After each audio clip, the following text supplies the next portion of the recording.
तो जैसे हमने देखा कि प्लेंट में हमारे पास एफिडेविट और वेरिफिकेशन होता है, तो we need to look further into affidavit and verification और उससे रिलेटेड कौन कौन से प्रोविजंस दे रखे हैं सीपीसी में। तो सबसे पहले तो सेक्शन 26 जो कि बात करता है इंस्टीट्यूशन ऑफ सूट्स की, इट सेज कि every suit shall be instituted by the presentation of the plaint or in such other manner as may be prescribed. यानी कि ये सूट के इंस्टीट्यूशन के दो तरीके बता रहे हैं। पहला कि प्रेजेंटेशन ऑफ प्लेंट होना चाहिए, और दूसरा अगर प्लेंट नहीं है तो फिर इन सच अदर मैनर। तो या तो आप प्लेंट फाइल कर दीजिए या कोई दूसरा और तरीका।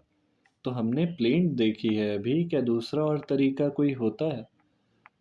तो इन सच अदर मैनर के एग्जाम्पल हैं, जैसे हमारे कोई एप्लीकेशन हो गई, कोई पेटिशन हो गई, तो वहाँ पर भी सच अदर वो प्लेंट तो नहीं है, लेकिन वो अदर मैनर है ऑफ फाइलिंग अ सूट। उनको हम प्लेंट नहीं कहते हैं, लेकिन टर्मिनोलॉजी अलग है, लेकिन वो अल्टीमेटली सूट ही हो जाता है। स्टार्टिंग की टर्मिनोलॉजी थोड़ी अलग होती है, जैसे हिंदू मैरिज एक्ट में पिटिशन हो गई, इंडियन सक्सेशन एक्ट में एप्लीकेशन हो गई, इंसॉल्वेंसी एंड बैंक्रप्सी या आर्बिट्रेशन एक्ट में एप्लीकेशन हो गई। That with that application we can start the proceedings of the suit. The suit can be uh, instituted by the presentation of the plaint या any other manner. उसके बाद में फिर कह रहे हैं सेकेंड क्लॉज में सेक्शन 26 के कि in every plaint facts shall be proved bye an affidavit. अब जैसा कि हमने देखा कि एफिडेविट लगता है, ऑन ओथ होता है। क्या एफिडेविट के बेसिस पे फैक्ट प्रूव्ड मान लिया जाएगा? आपने प्लेंट में लगा के एफिडेविट कह दिया कि भाई ये फैक्ट है हमारा, हम इस बात का जिम्मा लेते हैं कि ये to the best of my knowledge it is correct and on the information provided it is correct, it is on oath। तो क्या उस बात से वो फैक्ट प्रूव्ड हो जाएगा? भले ही यहाँ पे लिख दिया है कि facts shall be proved by affidavit, but we need to understand कि फैक्ट जो है तो उसकी प्रूविंग नहीं होगी। ये proof in the sense of evidence act proof नहीं बोल रहे, proved in general to be taken into consideration की बात हो रही है। तो it shall not be proved by affidavit.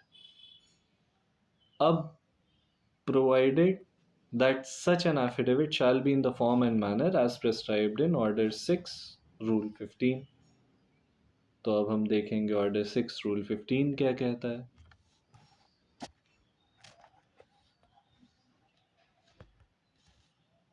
ये आगे Order 6, Rule 15। Order 6, Rule 15 talks about verification of pleadings। ये देख पा रहे हैं, verification of pleadings। अब it says कि save as otherwise provided by any law for the time being in force, every pleading shall be verified at the foot। Verification को last में foot पे, मतलब जब वेरिफिकेशन लिख चुकेंगे उसके बाद में एट द फुट वो प्लीडिंग जो है वेरीफाई की, मतलब जब प्लीडिंग लिख चुकेंगे, हमने देखा था पहले कि कैसे cause of action, jurisdiction, technical pleadings जो थी, मैटर इन इशू, ये सब लिखने के बाद हम वेरिफिकेशन लिखेंगे। ये कह रहे हैं कि प्लीडिंग्स कंप्लीट करने के बाद हम वेरीफाई करेंगे, वेरिफिकेशन लिखेंगे at the foot by the party or by one of the parties pleading. जो पार्टीज हैं वो वेरिफिकेशन देंगी। फिर सेकेंड क्लॉज कह रहा है the person verifying shall specify by reference to the numbered paragraphs of the pleading what he verifies of his knowledge। जैसा कि बताया था कि वेरिफिकेशन जो है तो वो दो तरह से करेगा जो प्लीडिंग में। अच्छा, ये जो प्लीडिंग ऑर्डर 6 जो है तो ये हमारा सारी सारी प्लीडिंग्स पे लगता है, चाहे वो प्लेंट हो चाहे रिटन स्टेटमेंट हो। जबकि सेक्शन 26 जब हमने देखा था, तो that was only applicable to the plaints and nothing else, सिर्फ प्लेंट पे लग रहा था। जबकि ऑर्डर 6 जो है तो वो प्लीडिंग्स की बात कर रहा है। तो यहाँ पे वेरिफिकेशन यानी कि हमारी प्लेंट में भी लिखा जाएगा और डब्ल्यू एस में भी लिखा जाएगा, रिटन स्टेटमेंट में भी। तो अब 15 का सेकेंड क्लॉज कह रहा है कि वेरिफिकेशन जो है तो वो जब देगा प्लेंटिफ या डिफेंडेंट, तो वो ये लिखेगा कि कौन से फैक्ट्स उसके नॉलेज के बेसिस पे करेक्ट हैं, जो वो बता रहा है, जो फैक्चुअल चीज़ें हैं जैसे कॉन्ट्रैक्ट हुआ था, ये सब चीज़ें तो ही knows to be true, and then to his knowledge, and then the other thing will be information believe to be true. ये वाला पॉइंट हो गया। और उसके बाद में फिर आ जाते हैं थर्ड पे। The verification shall be signed by the person making it and shall state the date on which and the place at which it was signed. तो ठीक है, डेट प्लेस टाइम ये सब लिख दिया जाएगा वेरिफिकेशन में। फोर्थ वाला इंपॉर्टेंट है। Fourth says the person verifying the pleading shall also furnish an affidavit in support of his pleadings। यानी कि एफिडेविट जो है वो भी दिया जाएगा। एक तो हमारी वेरिफिकेशन जैसा हमने देखा था, जैसा हमने लास्ट लेक्चर में देख रखा था, यहाँ पे हमारा एक तो वेरिफिकेशन आया था और उसके बाद में फिर एफिडेविट आया था। तो ये क्यों आया था? क्योंकि ये ऑर्डर 6 रूल 15 में दे रखा है, it has been provided that verification shall be given at the foot, and also the person verifying shall give an affidavit in support of his pleadings. Order 6 rule 15 says so. Then we might have a question that can arise, which is अगर verification आपने already दे रखा है, since you have already given the verification, what is the need of providing an affidavit further to the things you have already verified? ये सवाल उठा था Salem advocates bar association Tamilnadu versus union of India 2005 supreme court, judgment delivered by justice Y K Sabharwal, and it was provided कि affidavit जो है, पहली चीज़ तो it is not an evidence, जैसा कि हमने प्रूव्ड बाय एफिडेविट के पॉइंट पे देखा। उन्होंने कहा कि ये एविडेंस नहीं है but it is only to support the facts. ये एक पॉइंट उन्होंने बोला। और ऐसा क्यों हम लोग मांगते हैं? अगर दूसरा पॉइंट है कि वेरिफिकेशन अगर हमारे पास ऑलरेडी है तो एफिडेविट हम क्यों मांग रहे हैं? तो Salem advocates 2005 said that the affidavit that we are asking, अगर वो जो है ऑन ओथ है, ओथ का मतलब you are swearing them to be correct, और अगर आपने स्वेयर किया है और उस पर अगर आप कोई झूठ बोलते हैं तो that will be a punishable offence. अब वो पनिशमेंट क्या है? फॉल्स एविडेंस का। फॉल्स एविडेंस आईपीसी में दे रखा था सेक्शन 193 में, परजरी जिसको हम बोलते हैं, और बीएनएस में section 239 229 if I'm not 229 if I'm not wrong, section 229 होना चाहिए, लेट मी चेक। हाँ, सेक्शन 229 है, पनिशमेंट फॉर फॉल्स एविडेंस। ये चैप्टर 14 है, false evidence and offences against public justice. इसमें 227 giving false evidence, 228 fabricating false evidence और 229 में punishment दे रखा है। तो जब एफिडेविट अगर कोई गलत होगा तो वहाँ पे पनिशमेंट फॉर फॉल्स एविडेंस दे रखी है भारतीय न्याय संहिता 2023 में। ऐसा होने पर तो ये एक तरह से हम एडिशनल बर्डन ऑफ रिस्पॉन्सिबिलिटी दे रहे हैं पार्टीज को कि पनिशमेंट देंगे अगर आपने झूठ बोला। तो सैलम एडवोकेट केस में एक तो बोला गया था कि affidavit is not a proof, और दूसरा बोल दिया गया था कि हम एफिडेविट देने की वजह क्या है, तो वो ये है कि हम उसको लायबल करते हैं फॉल्स एविडेंस के लिए अंडर सेक्शन 229। ये दो चीज़ें बोली गई थी about affidavit in slam advocate case. अब मान लीजिए ये एफिडेविट और वेरिफिकेशन की रिक्वायरमेंट्स तो हैं, सेक्शन 26 में भी है, ऑर्डर 6 रूल 15 में भी है। बाई चांस अगर वेरिफिकेशन और एफिडेविट नहीं दिए जाते हैं at the time of filing the pleadings, तो क्या वो क्योरेबल है? क्योरेबल इरेगुलरिटी का मतलब जो अफेक्ट नहीं करेगी मेरिट्स ऑफ द केस को, और इनक्योरेबल इरेगुलरिटी जहाँ पे जो चीज़ वायलेट कर रही है इंटरेस्ट ऑफ जस्टिस को। तो जो क्योरेबल जो वेरिफिकेशन और प्लीडिंग है इसका ना दिया जाना, ये एक क्योरेबल इरेगुलरिटी है। अगर आप दे देते हैं बाद में तो वो चीज़ फिर एक्सेप्ट कर ली जाएगी। लेकिन अगर मान लीजिए आपका एक लिमिटेशन पीरियड है, फाइलिंग के बाद एक लिमिटेशन पीरियड है आपके पास 3 साल का, आपने 2 साल बाद प्लेंट फाइल किया था without verification without affidavit.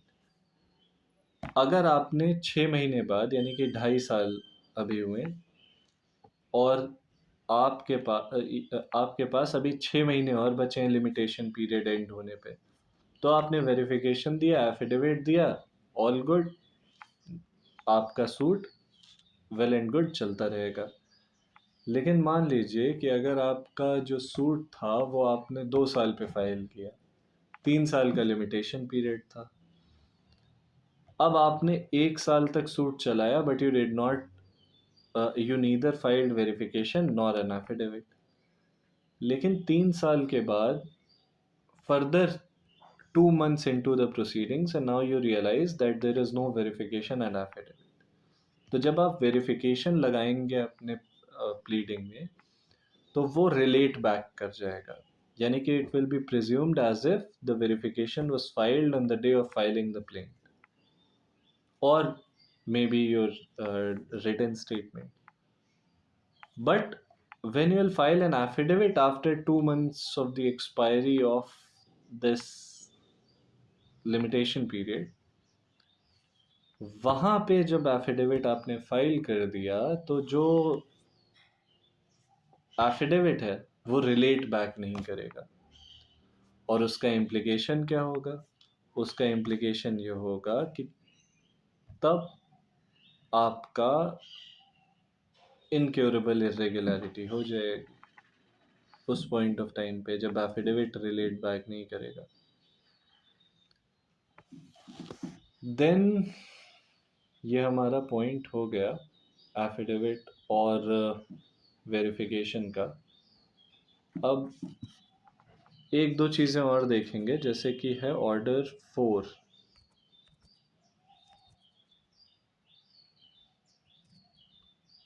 Order 4 बात करता है इंस्टीट्यूशन ऑफ सूट्स की। This order 4 corresponds to section 26 also. तो ऑर्डर 4 जो है उसकी पहले हम लोग देखेंगे, रिक्वायरमेंट्स की बात करता है वो। Suit to be commenced by plaint. Every suit shall be instituted by presenting plaint in duplicate to the court or such officer as it appoints in this behalf. तो जाहिर सी बात है, जैसा हमने बताया था कि फाइलिंग काउंटर पे जाके आप प्लेंट को फाइल करते हैं तो वो दरअसल एक नहीं बल्कि 2 कॉपीज होती हैं, and both of them are for court. वो 2 कॉपीज में आप फाइल करते हैं प्लेंट को डुप्लीकेट में, और that duplicate is not for the defendant. Defendant के लिए आप बाद में कॉपी देंगे, जो दूसरी पार्टी को आपका प्लेंट जाएगा वहाँ उसको देने के लिए आप जब समन्स इशू होंगे उस टाइम पे फर्दर कॉपीज लगाएंगे प्लेंट की, डॉक्यूमेंट्स की। लेकिन अभी ये कह रहे हैं कि जो इंस्टीट्यूशन ऑफ सूट होगा तो वहाँ पे एक नहीं बल्कि दो छाया प्रति, दो प्लेंट लगाई जाएंगी। तो पहली रिक्वायरमेंट, प्लेंट इन डुप्लीकेट होना चाहिए। वो कोर्ट में देंगे आप या ऑफिसर को देंगे, तो ऑफिसर को दिया जाता है फाइलिंग काउंटर पे।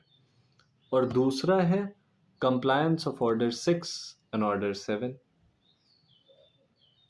यानी कि प्लीडिंग्स की जो रिक्वायरमेंट है ऑर्डर 6 में और जो प्लेंट की रिक्वायरमेंट है ऑर्डर 7 में, इन दोनों का भी कंप्लायंस होना चाहिए। अब ऑर्डर 7 में ऑर्डर 7 रूल 9 की कंप्लायंस होना चाहिए, etcetera etcetera, will see.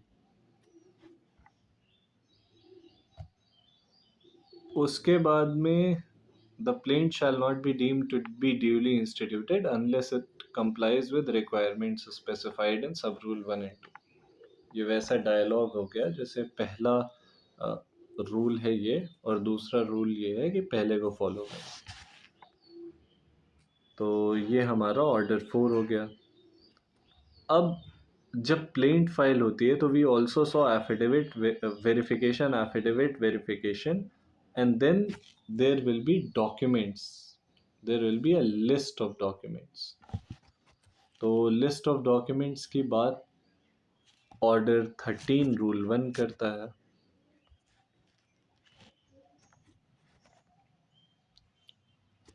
Order 13 अब ये क्या कह रहा है कि original documents to be produced at or before the settlement of issues. ये कह रहे हैं कि जब आपने प्लेंट फाइल किया उसके बाद समन्स इशू हुआ, फिर दूसरी पार्टी आएगी, अपना WS फाइल करेगी, अपना डेट ऑफ फर्स्ट हियरिंग होगी, सेटलमेंट ऑफ इश्यूज होंगे। तो जब सेटलमेंट ऑफ इश्यूज हो रहे हो उस टाइम तक दे आर सेइंग कि आप डॉक्यूमेंट्स फाइल कर सकते हो। द पार्टीज और there प्लीडर्स shall produce on or before the settlement of issues all documentary evidence in original where the copies thereof have been filed along with plaint or written statement.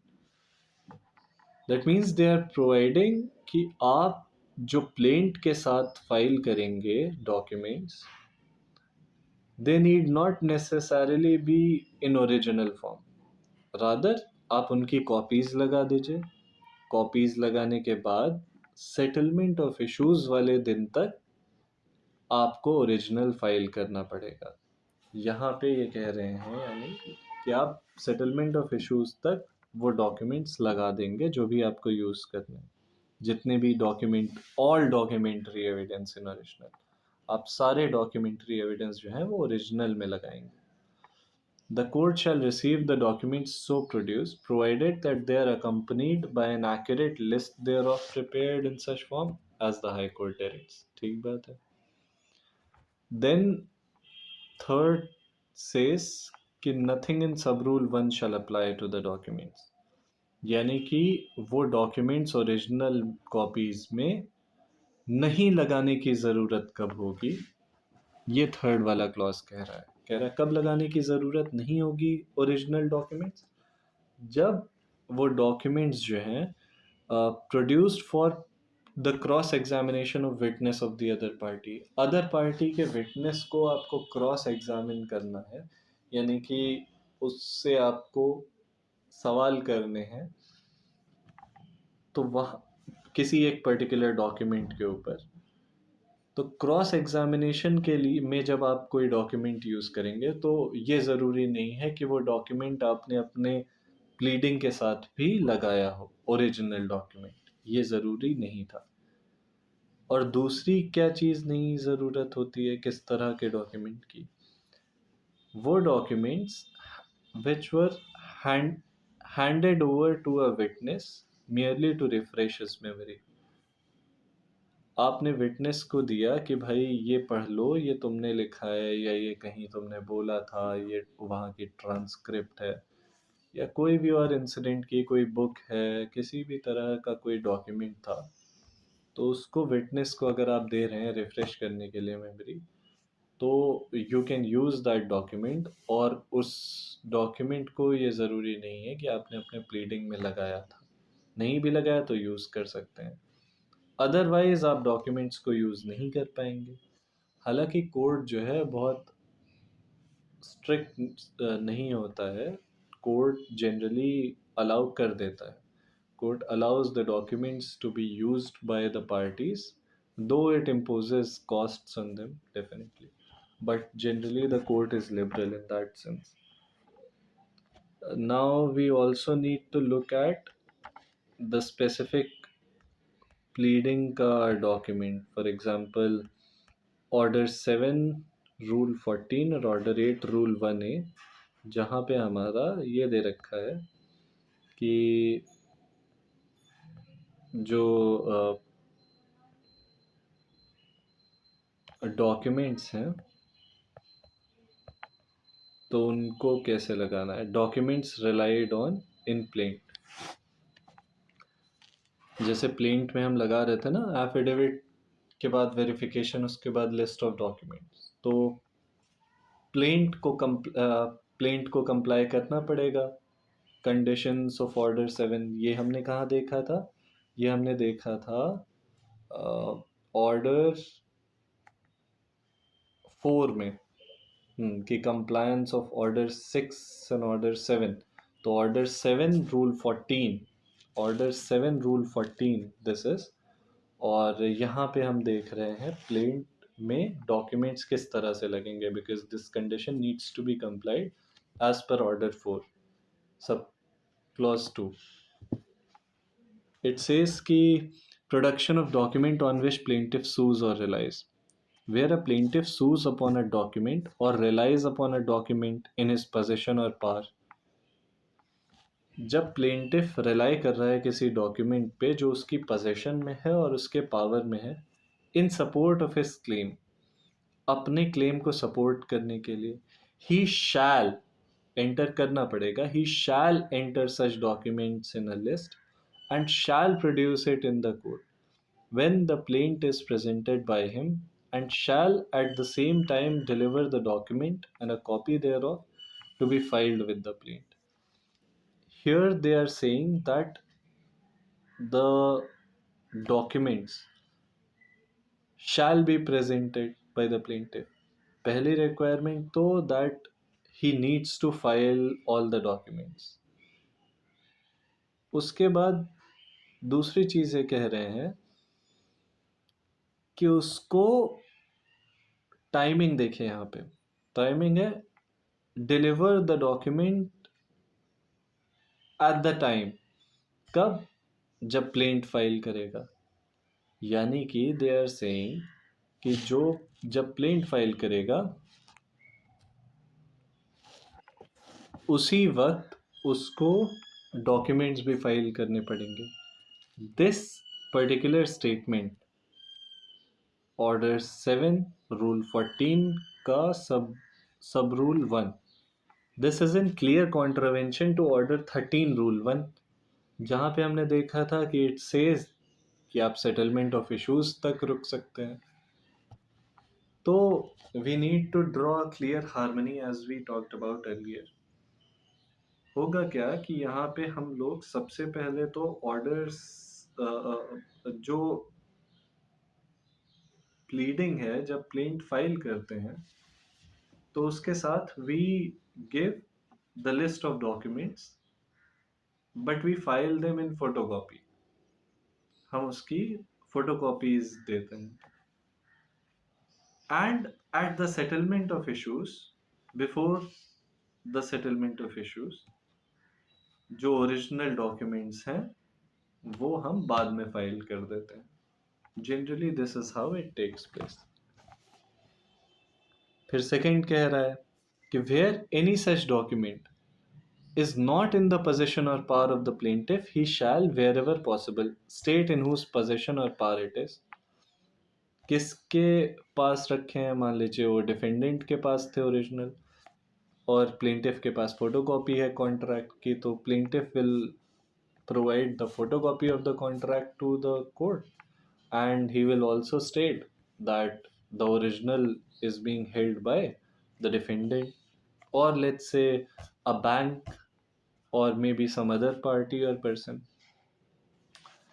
Then third says कि a document which ought to be produced in court by the plaintiff when the plaint is presented, or to be entered in the list to be added or annexed to the plaint, but is not produced or entered accordingly, shall not without the leave of the court be received in evidence on his behalf at the hearing of the suit.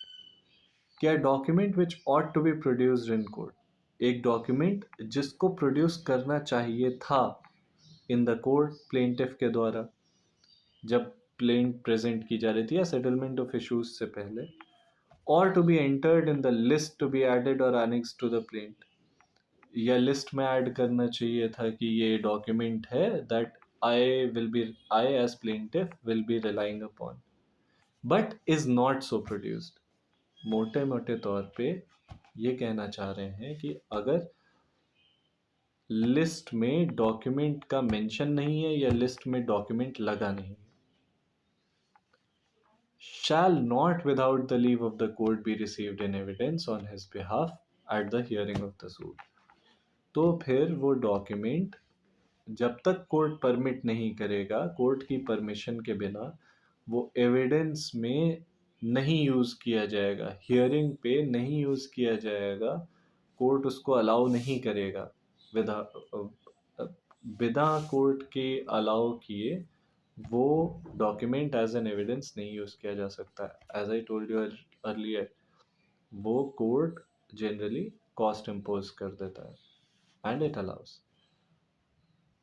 Fourth clause says nothing in this rule shall apply to the document produced for cross-examination of the plaintiff witnesses or handed over to the witness merely to refresh his memory।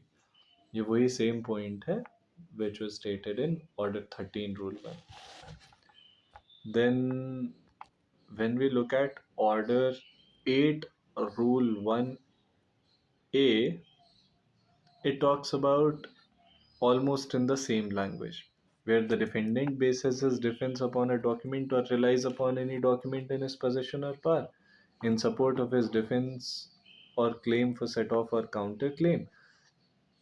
यानी कि defence जो है अगर किसी document पे rely कर रहा है बेसिकली अपने डिफेंस के लिए, तो he shall enter such document in a list and shall produce in a court. तो वो डॉक्यूमेंट को लिस्ट में एंटर करेगा और कोर्ट में प्रोड्यूस करेगा when the written statement is presented by him। जब WS वो फाइल करेगा तो वो कोड तो अपने WS में वो लिख के देगा या लगा के देगा उस डॉक्यूमेंट को। एट द सेम टाइम कह रहे हैं जब WS फाइल करेगा उसी टाइम पे, हालांकि we know that Order 13 Rule 1 provides the further extension of time up till the settlement of issues। Then clause 2 says that where any such document is not in possession or power of the defendant, he shall wherever possible state in whose possession or power it is। तो बताएगा कि किसके power में है, किसके possession में है वो डॉक्यूमेंट, अगर उसके पास नहीं है तो। ये Order 8 Rule 1A चल रहा है। Then a document which ought to be produced in court by the defendant under this rule but is not so produced shall not without the leave of the court be received in evidence on his behalf at the hearing of the suit।